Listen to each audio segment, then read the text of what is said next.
Jordan Walsh showed us a few things. So did Lonnie Walker. I cannot quit Lonnie Walker. Plus, pretty good big situation from a big weekend of preseason basketball right now on the Locked On Celtics podcast. Thanks to Blockbuster Brand, it's holiday season, drop Drew in the mix. And 3 from KP, no we not on the Knicks.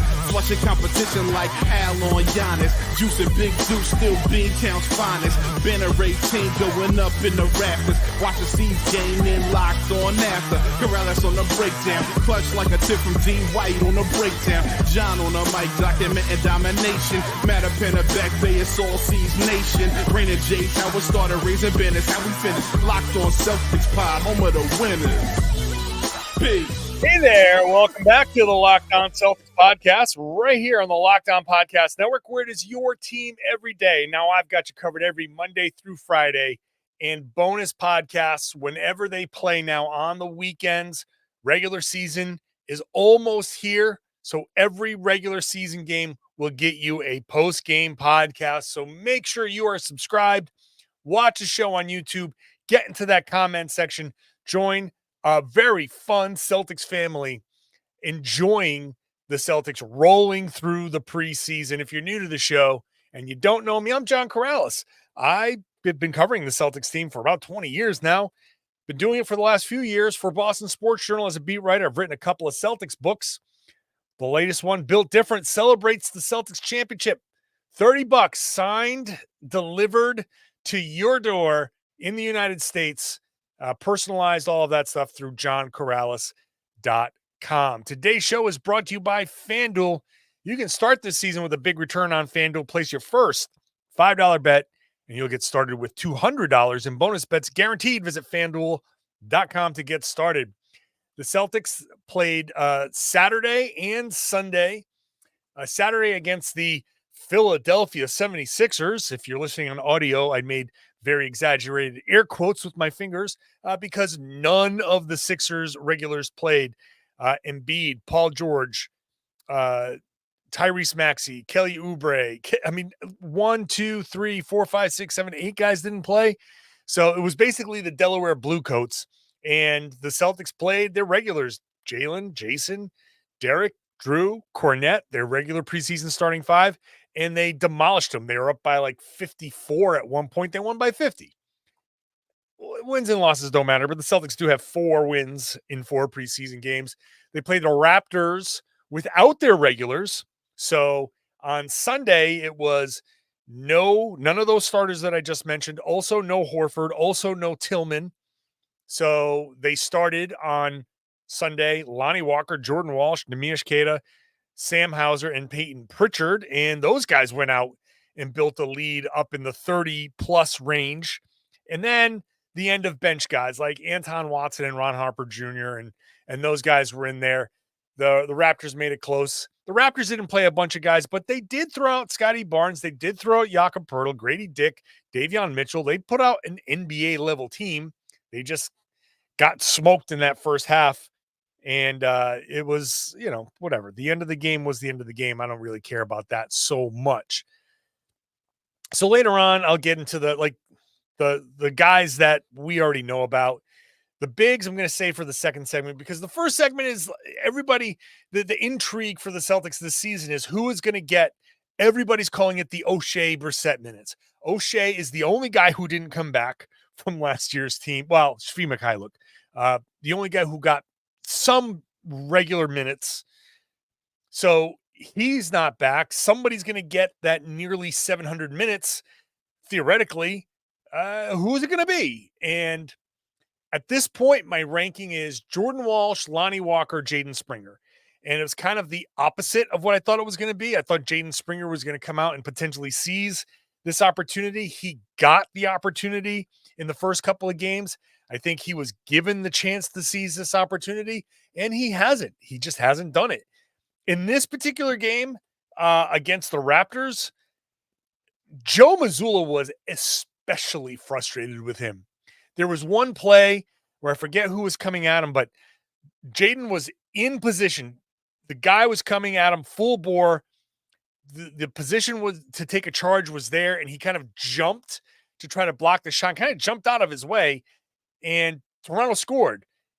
Joe calls a timeout, and he just yells at Springer as he's walking by, "Take the charge." There was a point where he made a mistake, and Joe Mazzulla turned down, very frustrated coach, looked down at Lonnie Walker, "Get him out. Get him out."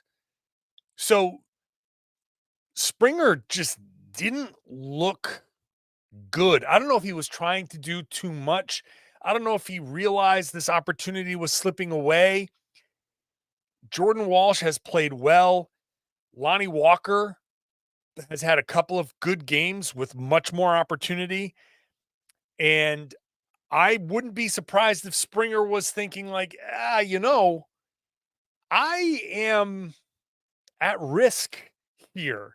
And the pressure and whatever, I would not be surprised if he's in his own head, because he was frustratingly ineffective in this game on Sunday. He played 16 and a half, not even 17 minutes. He did hit a couple of 3-pointers, which was nice, but like I said, if Joe is that frustrated with you, that's a problem. Jordan Walsh, meanwhile, has gotten the consistent opportunity. So I put him in the lead because 2 things. One, he has gotten the most consistent chances. He has played with some of the regulars. He has played kind of consistent minutes. He has gotten first half minutes. He's gotten extended looks. He played 30 minutes in this game, got the start, like I said. And in against Toronto looked really good. I mean, opposite almost of Summer League. I spent Summer League really down on Jordan Walsh. And I don't know why he had a bad Summer League, but he had a bad Summer League. He was shooting just awful. But I'll tell you why he played awful in Summer League. We've talked about it. He was playing too fast. We're too amped, he needed to calm down and just play. And in this preseason, that's what he's done. He is playing if what he was at Summer League was 115, this is 80, right? We'll call it miles per hour. This was like kind of basically the speed limit plus some, because he's normally going to play a little bit fast anyway. But he was really out of control in the Summer League. This might have been against Toronto. This might have been the best I've seen him play. Look, I don't want to overreact, but in terms of under control, confident on the floor, aware of what he needs to do, confident in being able to do what he needs to do, might actually be the best I've ever seen him play. He looked like an NBA player. He looked like a basketball player in this game. Whereas in other games, he just looked like, a toy where you pull a string and it's just like spinning out of control. I've never seen him play under this level of control. And the result was some really nice drives, some really nice finishes, a great and one where he's able to, he's got incredible athleticism. He can jump and adjust in the air. And he did that. It just goes to the thing I love to say, you regulars, you everydayers, you know what I'm going to say. You can say it with me. Slow down to speed up. When you're playing so fast, like Jordan Walsh has been playing, you make mistakes, right? You run past where you're supposed to be. You go, too hard through somebody. It's an offensive foul. When you slow down and play under control, you actually can get the defense off balance and get to where you need to be. Going from the wing to the rim under control, slowing down is so much easier when you can switch speeds and adjust, because you can get the defense off balance and get to where you go, versus I'm going to just put my head down and run. Like, yeah, guys can get in front of you that way, and it's harder. So that's why I think Walsh is definitely, I think, outpaced Springer.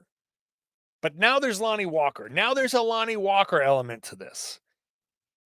After saying I was wrong about Lonnie Walker, I knew that the second he played well, I'd be sitting there going, well, maybe. Well, maybe. So my well, maybe is coming up next. Today's show is brought to you by FanDuel. You know, you can start this season with a big return on FanDuel. It's America's #1 sports book. You just get a place. It's very simple. Your first $5 bet. You go to FanDuel.com, you sign up, you place your first $5 bet, boom, $200 in bonus bets, guaranteed. It doesn't matter what happens to that $5 bet. Now, you can use the tools that are there, the stats. If you got something in the middle of a game, you want to hop in there, make that your first $5 bet. They're all on the same page. You can place your bet. So if you get a hunch, you can jump on that hunch, look at the stats, look at the live play-by-play, figure out, yes, this is what I want to do. Boom, you can do it that way. You can also use the tools to set your limits and your budget, because gambling responsibly is super important. Don't want you to go overboard.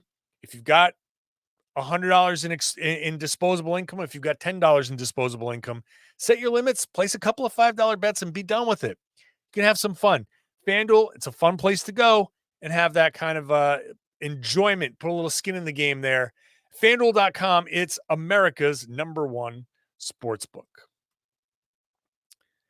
Thank you for making Locked On Celtics your first listen every day. Go check out Locked On NBA. When the games start, we're going to be going 7 days a week at some point because that's, we want to get all the games covered for you. So Locked On NBA. I host on Wednesdays with Jake Madison, and it's a great way to cover the league. So Locked On Celtics first, Locked On NBA second. Join me on Wednesdays, and we can have some fun talking about the Celtics, but then also the league. So join me there as well. Lonnie Walker. I don't know what's going to happen, and I do not want to overreact to a couple of preseason games where, very importantly, the Sixers didn't play anybody of consequence. The Raptors did, but they're all also not going to be very good. So Lonnie Walker played pretty well. He got 25 minutes against the Sixers, scored 9 points, 7 assists, 4 rebounds, a couple of steals, a block. He played very well. Just 1 turnover. Efficient basketball on both ends of the floor. Against Toronto, he gets the start, shoots very efficiently, 8 of 15, 4 of 9 from 3. Just 1 assist, nothing statistically there defensively. He was solid. He was a scorer. The Celtics needed him to be a scorer. He scored 20 points. He's very capable of scoring 20 points, especially when that's the competition. But, he doesn't have a locker. He's there. The locker room is kind of a cramped place nowadays because you've got everybody with their lockers around the side and then a bunch of guys sitting in the middle of the floor.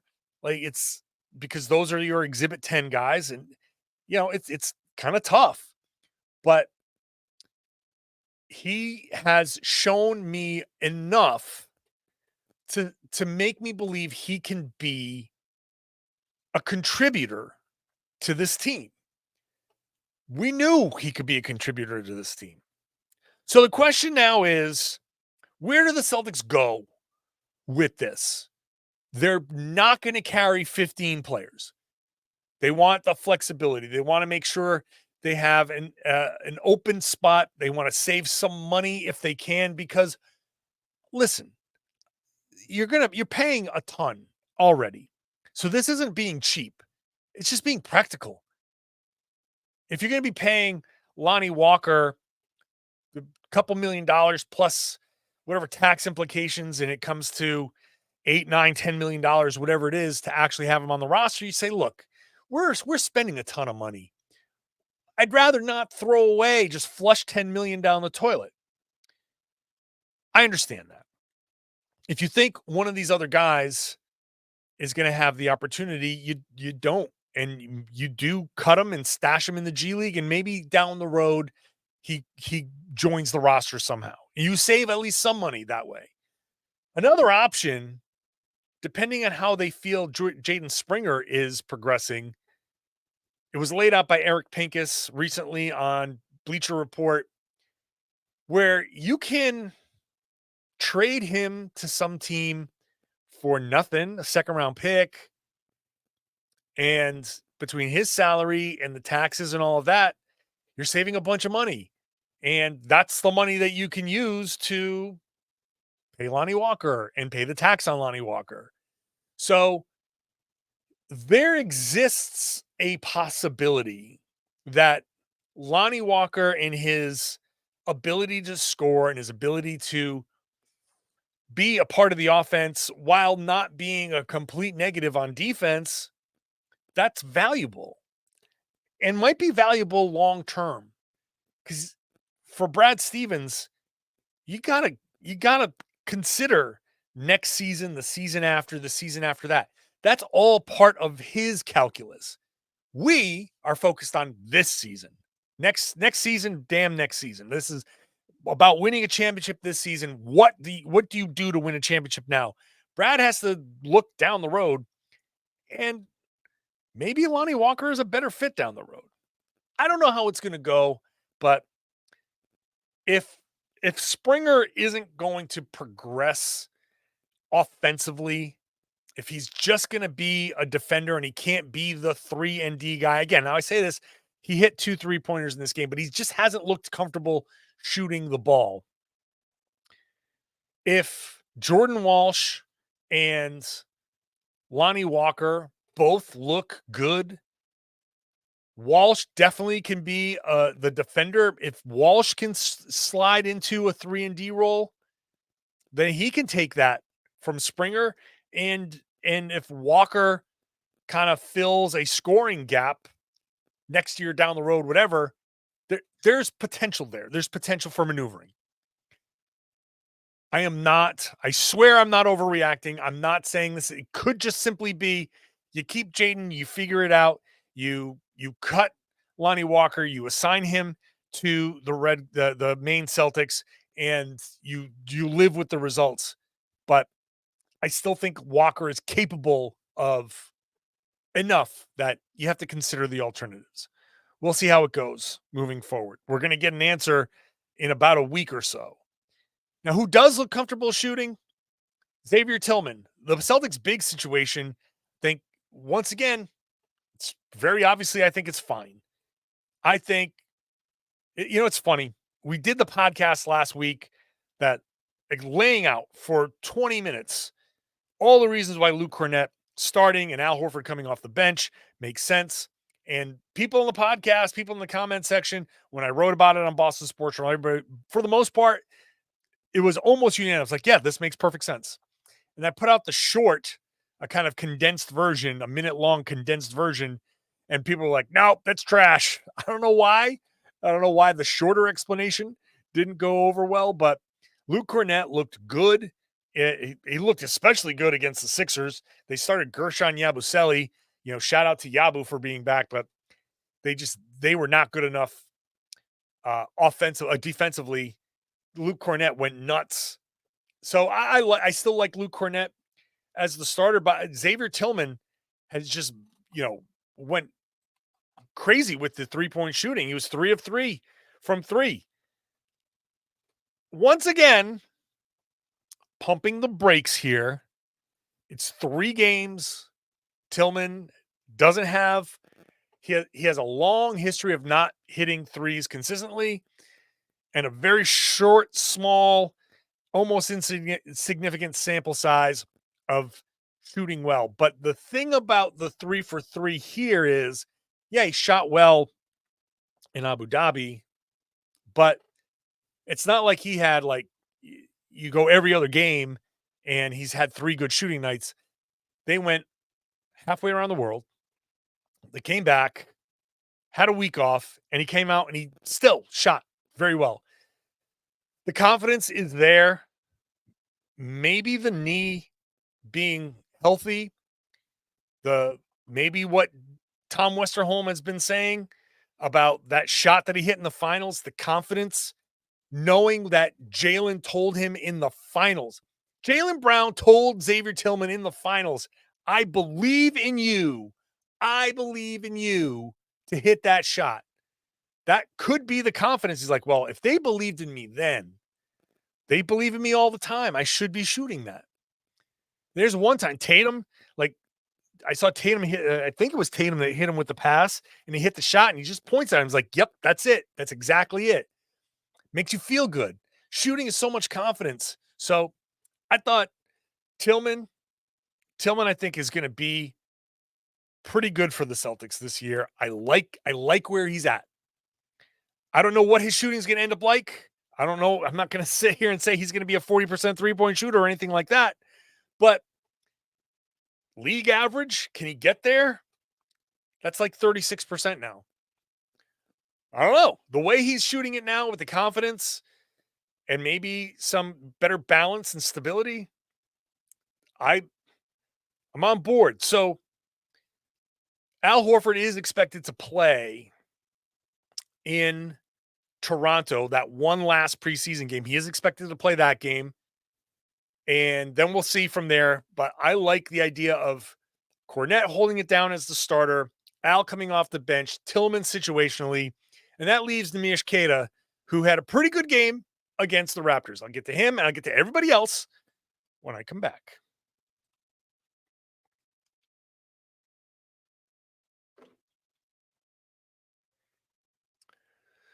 So Neemias Queta against the Raptors had a really nice game. 12 points, 15 rebounds, 6 offensive rebounds. His rebound numbers are going to be higher because he's going to rebound his own misses. He has 6 offensive rebounds.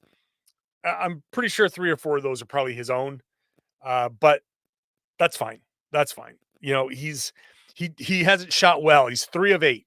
So that's 5 misses and 6 offensive rebounds. How many of those misses were his own offensive rebound? But 15 rebounds overall, still good. 5 assists, moved the ball well. A block, just 2 turnovers.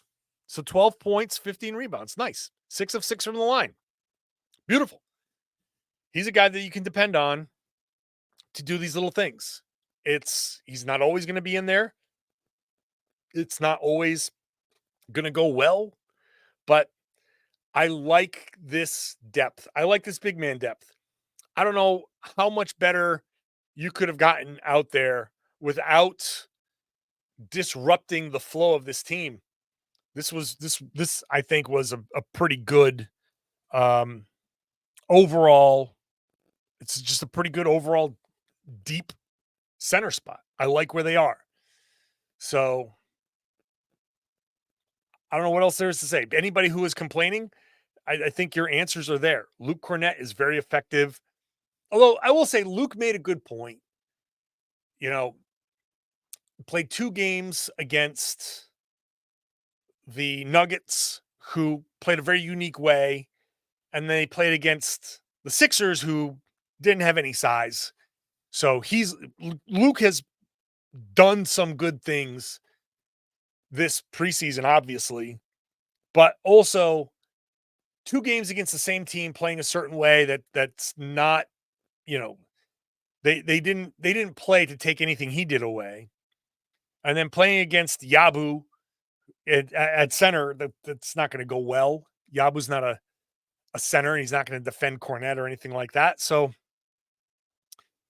Luke, when after the game, when he got the interview, podium game for him, I think he took it in, like he had the appropriate amount of, yeah, I did okay, but I could have done some things better.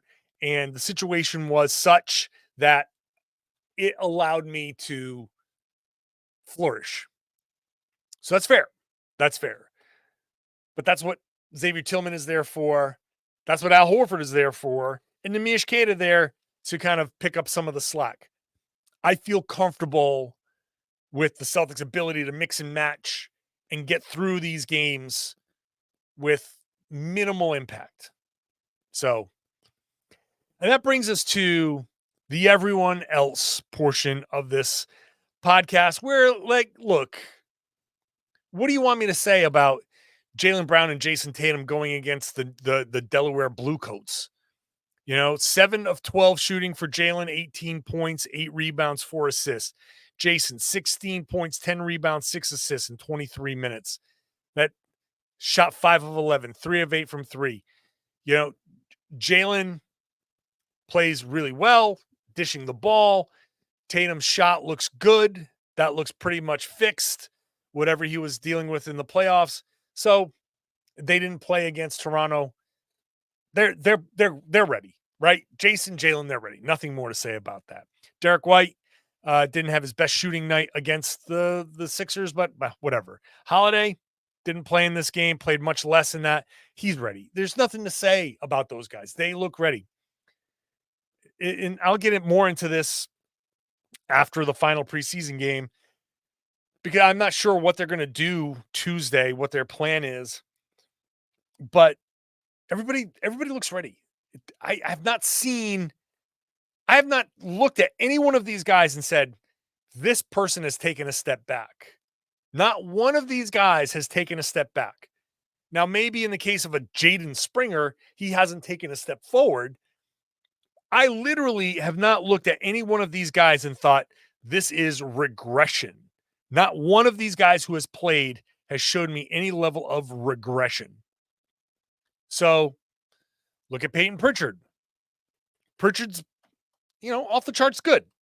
He in these situations like against the Raptors, he played great. 19 points, 9 assists, 5 rebounds. Big first quarter. He shot 7 of 13 overall, 5 of 11. And after the game, he's like, yeah, it wasn't that great. Shot 45%.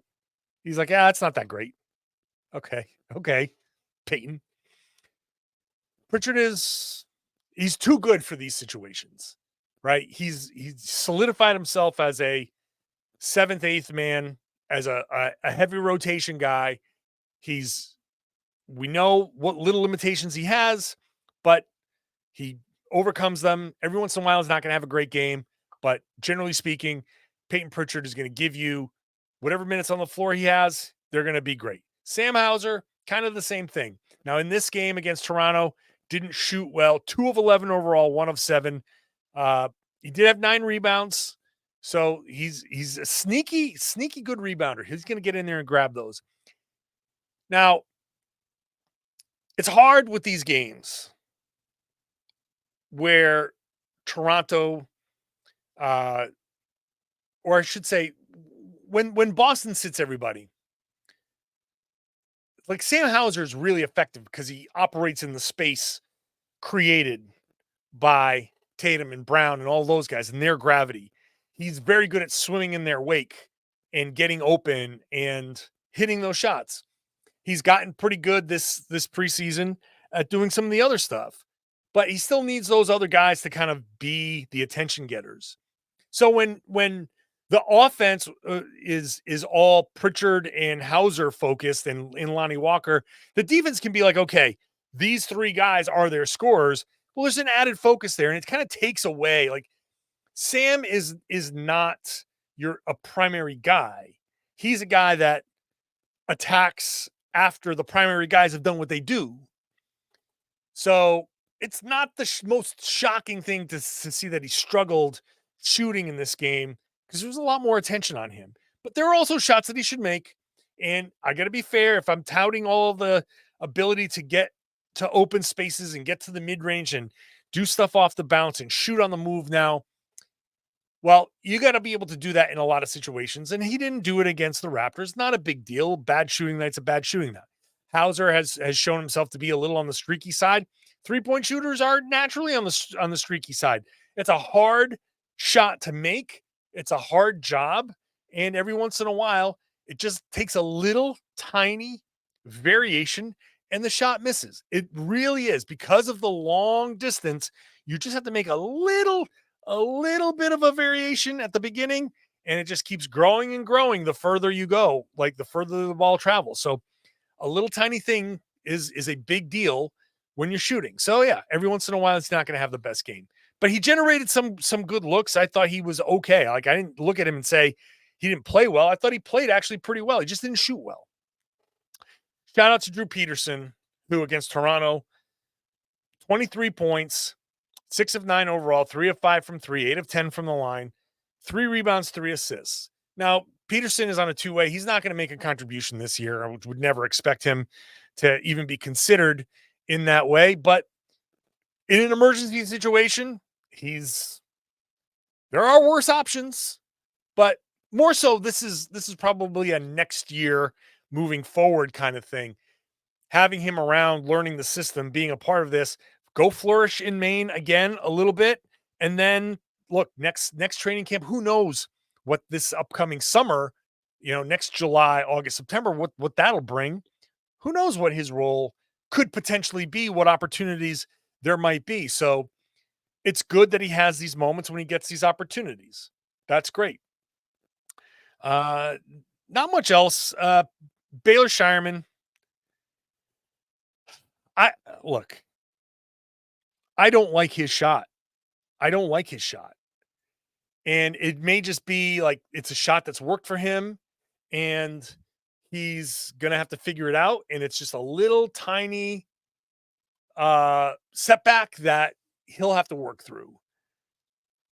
I am afraid that a shot that worked in college might not work in the pros. He seems to work really hard to get that ball to the rim sometimes.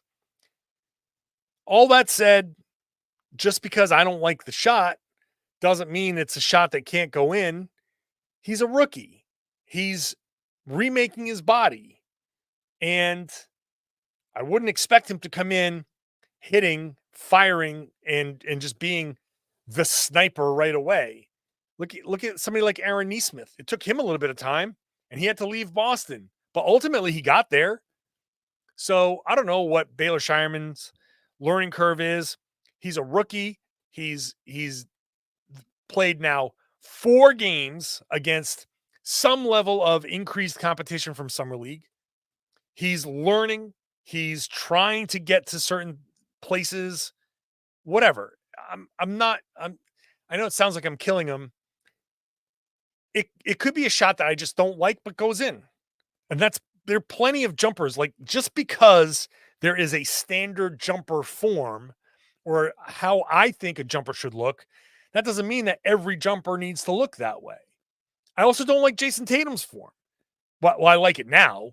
I haven't liked it really. Whatever. It's fine. It's not supposed to be cookie cutter necessarily. If it works, it works. I'm not going to be like, well, it doesn't work. It hasn't worked so far necessarily, but give him time. I want to see him go through the G League. Figure it out. Maybe some strength, maybe a little bit of strengthening in the triceps and the forearms will get him to like relax a little bit and the shot will just be a little bit more fluid. You just get a little bit more power behind it. Whatever. Right now, it's very obvious Baylor Shireman is nowhere near ready to contribute at the NBA level. He's going to spend his entire rookie season as part of the Maine Celtics with occasional garbage time, but he's certainly not ready to participate in anything meaningful at the NBA level. That's fine. We never thought he was going to be that. So give him time to develop.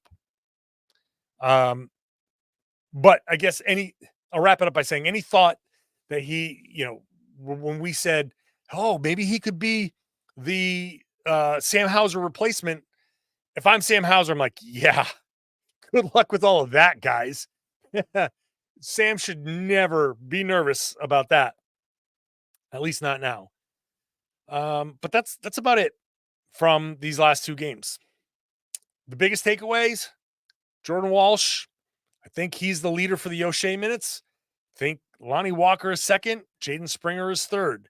I like the big man rotation, and everybody else is exactly what we expected. And this team looks ready. One more preseason game on Tuesday. Then they've got another week off before they open the season against the New York Knicks. I'm going to be here for you 5 days a week, all season long, at least. If they play on a Friday or Saturday night, I will have a post-game podcast for you as well. So sometimes it'll be 6, sometimes it'll be 7 days a week. Whatever it is, I will be here for you. So make sure you are subscribed. Make sure you watch the show on YouTube. Get into that comment section. A lot of people in the comment section. It's like a little Celtics community there. It's a cool place. I know it. YouTube comment section being called a cool place does not sound normal, but it is, because it's a cool place, because Locked On Celtics listeners and viewers are awesome. And when awesome people get together, it's just an awesome thing.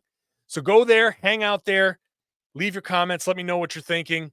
And then I would also love it if you shared the podcast. Tell everybody they should be listening to and watching the Locked On Celtics podcast right here in the Locked On Podcast Network. It's your team every day.